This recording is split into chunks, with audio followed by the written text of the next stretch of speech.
Story 1. I sat on the couch with my little cousin, flipping through channels while the house settled into that quiet hum of an empty evening. My parents and his were out, shopping and movies, so it was just us, him glued to some cartoon rerun, me half paying attention. But something felt off, like a chill creeping up my spine that had nothing to do with the AC. I shook it off at first, figuring it was just boredom, but it stuck, nagging at me until I got up to check the back door. That's when I spotted him through the kitchen window. A ragged guy, all sunken eyes and matted hair, staring right in. Not at me, at my cousin, like he was sizing up a meal. My gut twisted. I was 14, built from football drills, but this wasn't a game. I played it cool, didn't let on I'd seen him. "Hey, bud, time to head upstairs," I said, keeping my voice steady. "Parents'll be back soon, don't want you wiped out." He grumbled but followed, and I got him tucked in, door shut behind us. Downstairs again, heart pounding, I grabbed the meat tenderizer from the drawer, the heavy one with the spiked side. Felt solid in my hand, like it could do damage if needed. Checked the front door, deadbolt secure, knob locked. Good. Back up to his room, I planted myself against the door, tool gripped tight. He peeked out from under the covers, eyes wide. "What's going on?" I whispered for him to stay low, no questions. Dialed 911 first, cops said 30 minutes out. Then my dad and uncle, 45 minutes, stuck in traffic from the theater. Great. Alone with this shadow outside. Minutes dragged. Then came the crash, glass shattering in the living room, followed by the crunch of boots on shards. He was in. My cousin whimpered. I shushed him, told him to burrow deeper under the blankets and breathe quiet. Downstairs, I heard him rummaging, drawers yanked open, cabinet slammed. Heavy steps pacing the kitchen, then the hall. My mind raced. Was he armed? Hi. The meat tenderizer felt puny now, but it was all I had. The footsteps paused at the stairs. Then they started up, slow and deliberate, each creak amplifying the dread. I pictured him, filthy coat, wild stare, climbing toward us. 10 feet away at most, separated by thin wood. He hit the landing, doorknobs rattling as he checked the master bedroom, then the bath. A low mumble escaped him, words I couldn't make out, like he was talking to himself. Or someone else. My palms slicked with sweat, I braced, ready to swing if that handle turned. But he stopped. Turned back down the stairs, boots thudding heavier now. The basement door groaned open below, and silence swallowed the house again. I didn't move, didn't breathe easy. What if he was waiting us out? 15 minutes felt like hours until sirens wailed outside. Cops burst in, lights flashing, voices barking commands. They cleared the rooms, found the broken window, muddy prints everywhere. No sign of him upstairs, but in the basement. That's where the twist hit. He'd been down there longer than we thought, hiding out, maybe for hours before I even spotted him at the window. They found a nest of sorts, crumpled fast food wrappers, a stolen blanket from the laundry, and worst, a crumpled photo from our family album, one with my cousin front and center. Turns out he wasn't just some random drifter. Escaped from a psych ward in the next province over, fixated on kids after losing his own in some tragedy years back. He'd hitched rides, zeroed in on houses like ours, quiet, isolated. The cop said we'd been lucky, he'd cased the place for days, waiting for a night like this. Years later, I still double-check windows before dark. That mumble I heard? Probably him whispering my cousin's name, pieced from mail or trash he'd rifled through outside. Makes you wonder how many eyes are on you when you think you're alone.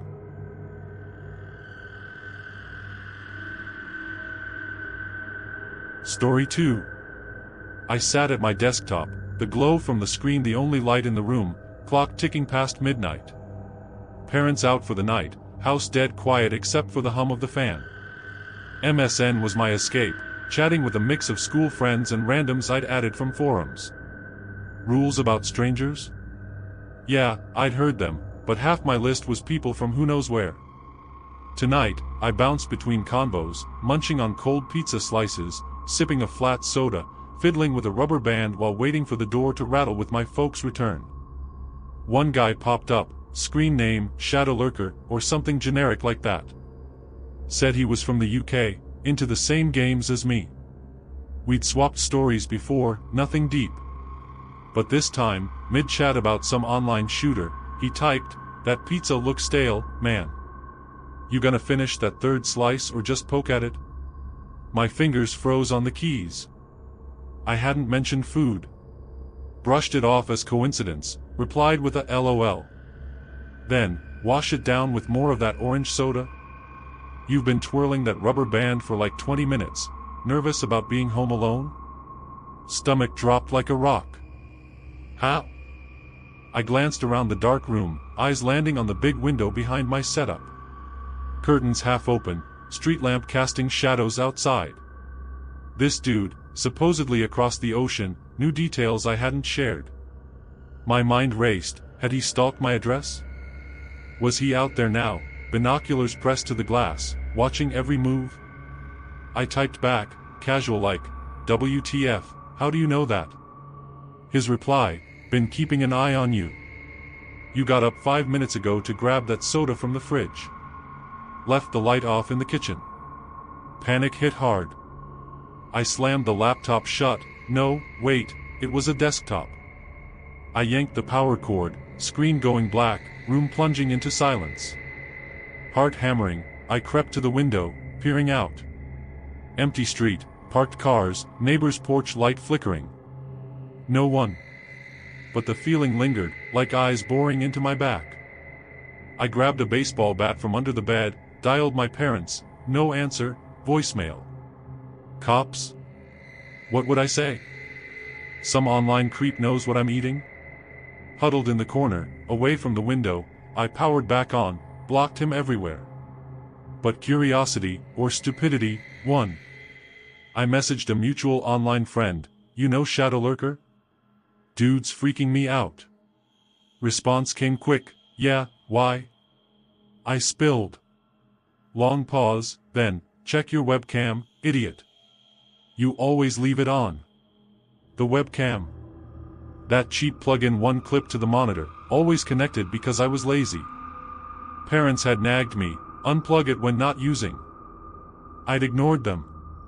Trembling, I opened the camera app, feed showed my empty chair, the room behind it. But in the settings, remote access was enabled? No way I'd set that. I dug deeper, found logs, unauthorized connections, timestamps matching our chats. He'd been in for weeks, maybe months. Watching me game, eat, even change clothes once or twice. Silent spy in my own space. But here's where it twisted uglier. Digging through my files later, I found screenshots, dozens, timestamped, uploaded to some sketchy server. Not just me, one showed my little sister in the background during a family call. And in his last message before I blocked, "Cute house. Bet your room's the one with the blue curtains." It wasn't random, turns out, after cops got involved, yeah, I called them eventually, he wasn't in the UK. Traced to a town 2 states over, some 30-year-old with a record for digital stalking. He'd fished my IP from a shared game server, wormed into the cam via a backdoor exploit popular back then. Parents flipped, grounded me forever, but the real scar? That violation, knowing someone hijacked your private world. 10 years on, every device in my place has cameras taped over, thick black electrical tape, no exceptions. And I still scan windows at night, wondering if the next friend request hides eyes that never blink.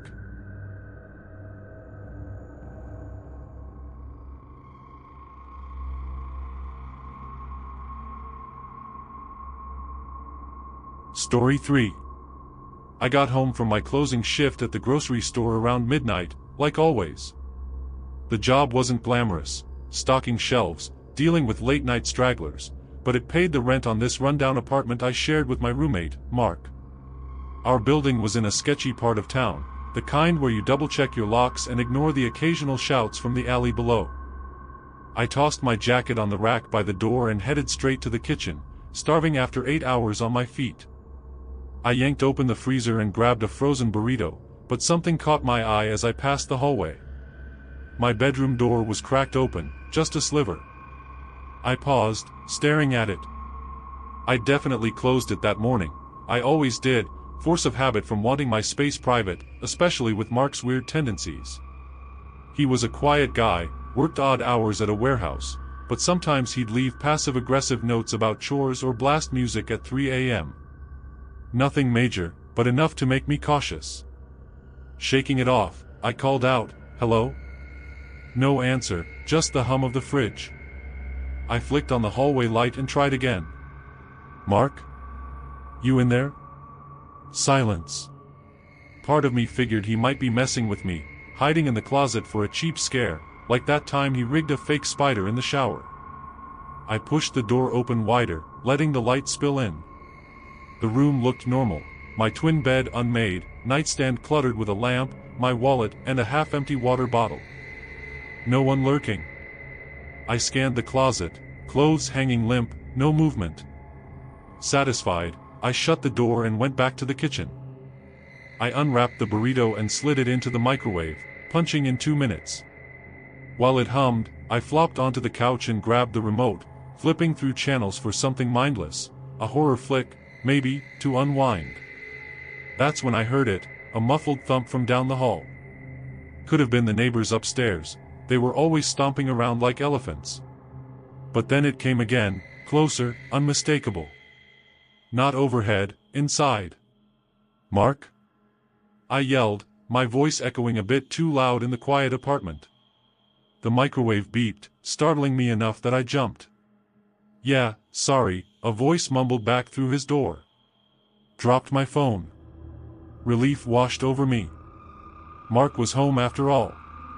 Probably just got in early and forgot to text. I grabbed my food, steaming hot, and settled back on the couch, biting into it while the TV droned on about some slasher movie. Mid-bite, my phone buzzed in my pocket. A text from Mark, "Hey man, stuck at work a bit longer. Can you leave the door unlocked for me? Be home soon." My chew slowed, then stopped.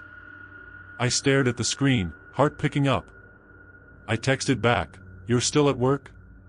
His reply popped up almost instantly, "Yeah, why? Everything cool?" Another thump from the hall, louder this time. I looked up, and there he was, a massive silhouette in the doorway, backlit by the hallway light. Broad shoulders, something glinting in his hand. A knife, long and sharp, like one from our kitchen block. Adrenaline hit like a truck. I dropped the burrito and bolted for the front door, fumbling with the lock. Behind me, heavy footsteps, slow, deliberate, not rushing. Like he knew he had time. I didn't look back, just yanked the door open and pounded down the emergency stairs, 2 at a time, bursting into the parking lot. My hands shook as I dialed 911, gasping out the story to the dispatcher. "Intruder in my apartment, armed, roommate not home." Cops arrived fast, sirens cutting the night. 2 officers went up with me trailing behind, gun drawn as they cleared the place. No one there. Doors and windows secure, no signs of forced entry. But as they poked around the kitchen, one of them lifted the salt shaker on the table. Under it, a scrap of paper with one word scrawled in block letters, "Soon." They dusted for prints, took my statement, suggested I crash at a friend's for the night. Mark showed up an hour later, freaked out when I told him. We changed the locks the next day, installed a cheap security camera from the hardware store. I started carrying pepper spray, double-checking every shadow. Weeks passed without incident, work, home, repeat. I convinced myself it was a random break-in, some junkie looking for quick cash who got spooked. Then, one night, same routine, late shift, frozen dinner, TV on low. My phone buzzed again. "Unknown number, missed you last time." "Soon." I froze, staring at the screen. That's when I noticed the hallway light flickering slightly, like someone had brushed the switch. And from Mark's room, his door cracked open now, a faint rustle. Mark was at work again, I'd seen him leave that morning. Or had I? I grabbed my keys and backed toward the door, eyes locked on the hall. The rustle grew into footsteps, slow, deliberate. This time, I didn't wait. I ran, but as I hit the stairs, my phone buzzed once more. From Mark: "Hey, door unlocked? Be home soon." The cops later told me Mark's phone had been cloned weeks ago. The intruder? Never caught. But that note, that word, it wasn't a threat. It was a promise. And every unlocked door feels like an invitation.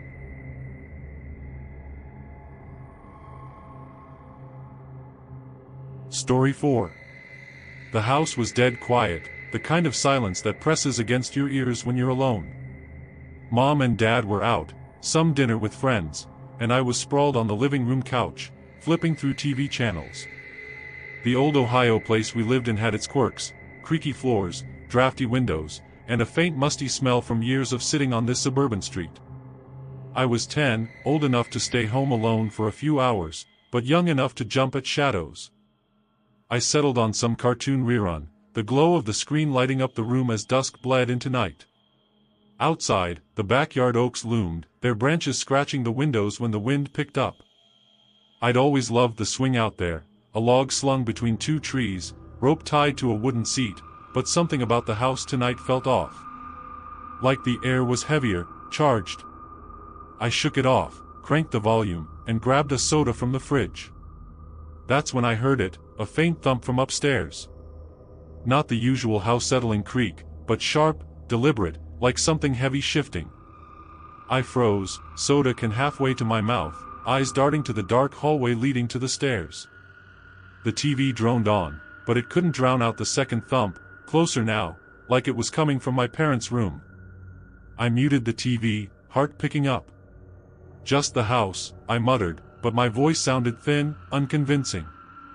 I stood, creeping to the foot of the stairs, peering up into the shadows. The hallway light was off, hadn't I left it on?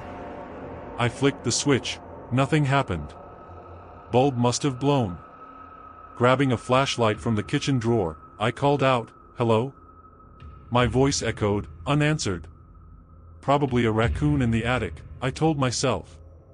Happens sometimes in these old houses. Still, I clutched the flashlight like a lifeline, its beam cutting through the gloom as I climbed the stairs.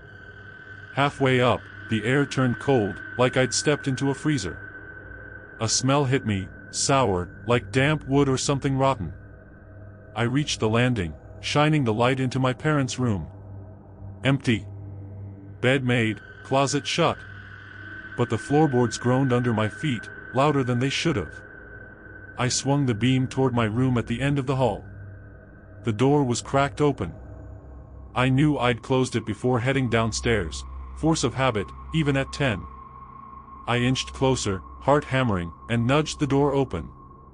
The flashlight caught my bed, my desk, the window overlooking the backyard swing. Everything normal, except the window. It was open, just a sliver, curtains swaying slightly. I hadn't touched it. A low creak came from behind me, not the floor, a slow, rhythmic sound, like the swing outside moving on its own. I spun around, beam darting. Nothing in the hall. But the creaking stopped, replaced by a faint whisper, like someone breathing my name. Panic clawed at me. I bolted downstairs, nearly tripping, and grabbed the phone to call Dad. Voicemail. Tried Mom, same. I dialed 911, stammering about noises and the open window. "Stay calm, kid," the dispatcher said. "Officers are 10 minutes out." 10 minutes felt like forever. I crouched behind the couch, flashlight off, listening. The house was silent again, but that rotten smell lingered, stronger now, coming from the kitchen. Then I heard it, a sharp snap, like wood splitting, from the back door. I peeked over the couch. The door was still locked, deadbolt in place, but the window beside it rattled, like someone testing the frame. I gripped the phone, praying the cops would hurry. Footsteps, soft, deliberate, crunched on the gravel outside, circling the house. They stopped at the back door. A shadow moved across the kitchen window, tall and lanky, too tall for mom or dad. Sirens finally wailed outside. I ran to the front door, flinging it open as two officers stormed in, flashlights sweeping. They checked every room, every closet. No one was there. The upstairs window was shut now, like I'd imagined it open. The back door was untouched, no signs of tampering. But in the kitchen, under the table, they found something, a single muddy footprint, too big for anyone in our family, leading nowhere. The cops called it a prank, maybe a neighbor's kid. But later, Mom pulled me aside, voice low. The previous owners had warned her about odd things when the house was empty, doors unlocking, windows opening, and once, a footprint in the basement that didn't match anyone. They'd moved out after their son swore someone whispered his name at night, alone. Weeks after my incident, I found an old Polaroid in the attic, stuffed in a box of the prior owner's junk. It showed the backyard swing, but behind it, in the shadows of the oaks, was a figure, tall, blurred, watching. I'm grown now, with my own place, but I never leave windows open at night. And sometimes, when the house is too quiet, I hear that creak, like a swing moving, waiting for me to be alone again.